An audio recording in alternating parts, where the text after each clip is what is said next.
Hello guys, in this video I'm going to show you how to make a copy of a document in the Google Docs app. But for that, don't forget to subscribe and leave a comment down below, because at 10,000 subscribers I'm going to show you my whole YouTube revenue statistics and growth strategy. So without further ado, let's just jump right into it. First we have to open the Google Docs app.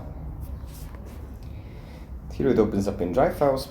From here we just go into a document that we want to make a copy of. And then tap on the three dots in the top right corner.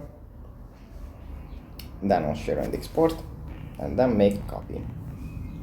Here we can set the name of the new document and the location of it, where we want to have it, and then just tap on OK, and the copy is going to be created with whatever name and wherever we want to have it. So yeah, that's pretty much it for this video. Hope it was helpful for you guys, and I'll see you in the next one.